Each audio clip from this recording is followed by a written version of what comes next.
UP में विधानसभा चुनाव की आहट के साथ ही तमाम राजनीतिक दलों ने सियासी बिसात बिछानी शुरू कर दी है। विपक्षी दलों की कोशिश है कि योगी आदित्यनाथ की सरकार को सत्ता से बाहर की जाए, जिसे लेकर राज्य के तमाम छोटे बड़े दलों के साथ में एआईएमआईएम के अध्यक्ष असदुद्दीन ओवैसी ने ताल ठोकनी शुरू कर दी है।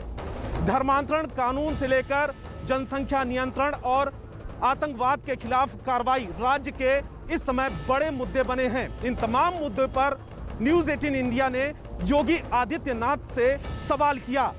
योगी ने विपक्ष के तमाम आरोपों का जवाब दिया। मुख्यमंत्री योगी आदित्यनाथ के निशाने पर खास तौर पर एआईएमआईएम के अध्यक्ष असदुद्दीन ओवैसी रहे, जिन पर वोटों के ध्रुवीकरण और भड़काऊ राजनीति करने के आरोप लगते रहे हैं। इस बार यूपी में योगी के रथ को रोकने के लिए एआईएमआईएम ने ओम प्रकाश राजभर की पार्टी सुहेल देव भारतीय समाज पार्टी से गठबंधन किया है। न्यूज़ 18 ने गठबंधन की इस हलचल के बीच ओवैसी के उस बयान का जिक्र किया, जिसमें उन्होंने योगी को किसी भी कीमत पर दोबारा सत्ता में नहीं आने के दावे किए थे।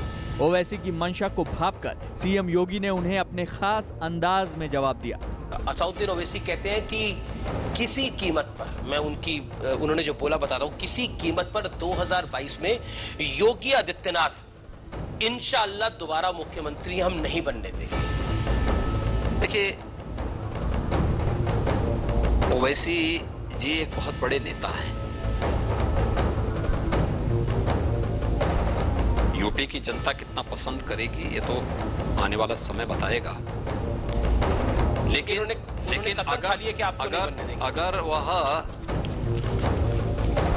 19% पर उनको लगता है कि वह इलेक्शन को पोलराइज कर लेंगे, तो बाकी 81% चुपचाप थोड़े बैठा हुआ है। वह भी खड़ा होगा, वो भी इन सब चीजों को सुन रहा होगा। और मुझे लगता है कि पिछले चुनाव के परिणामों ने इस बात को साबित किया कि जनता का रुझान क्या है। बात ओवैसी की चली और सियासी तीर समाजवादी पार्टी और कांग्रेस की तरफ से चलने लगी। दोनों का दावा है कि ये राज्य सरकार ने अपनी नाकामी छिपाने के लिए सियासी खेल शुरू कर दिया है। मुझे लगता है कि योगी जी अब बौखला गए हैं। योगी जी का गणित भी ठीक नहीं है। हमारे साथ सिर्फ 19% नहीं है, हमारे साथ पिछड़ा भी तो है, उसका परसेंटेज निकाल लीजिए। हमारे साथ दलित है, उसका परसेंटेज निकाल लीजिए।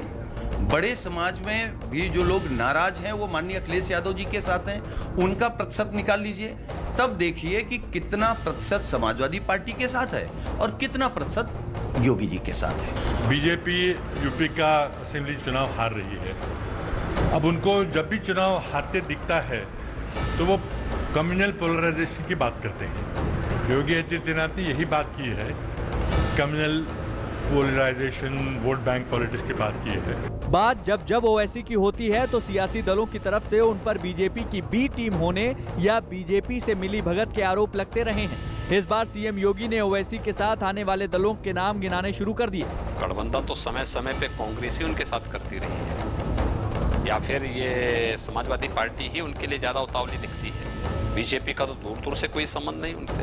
सियासी दलों का दावा है कि उत्तर प्रदेश में मुसलमान वोटर 19% हैं, इसलिए यूपी चुनाव से पहले राज्य सरकार के उठाए कदमों और राज्य में होने वाली कार्रवाइयों को ध्रुवीकरण की राजनीति से जोड़कर देखा जाने लगा है। ऐसा पहली बार नहीं है जब ओवैसी हैदराबाद से निकलकर अपने पार्टी की विस्तार की कोशिश कर रहे हों। इससे पहले भी बिहार और पश्चिम बंगाल विधानसभा चुनाव के दौरान भी वो कई राजनीतिक दलों के साथ गठबंधन कर चुके हैं। चूंकि यूपी में मुसलमानों की अच्छी खासी तादाद है, यही वजह है कि यूपी विधानसभा चुनाव से पहले ओवैसी की एक बार फिर चर्चा होने लगी है। बीते दिनों योगी सरकार ने जनसंख्या नियंत्रण के लिए जब नई नीति का ऐलान किया तो इस पर सियासत आबाद हो गई। मुख्यमंत्री ने अपने फैसले को जनहित और देश हित में बताया और इसे सियासी चश्मे से नहीं देखने की अपील की। उत्तर प्रदेश में 7 महीने के बाद विधानसभा के चुनाव हैं। चूंकि देश की सत्ता में ताकत की जोर आजमाइश में उत्तर प्रदेश का सबसे बड़ा वजन है। यही वजह है कि इस चुनाव में तमाम राजनीतिक दल अपनी पूरी ताकत झोंकेंगे।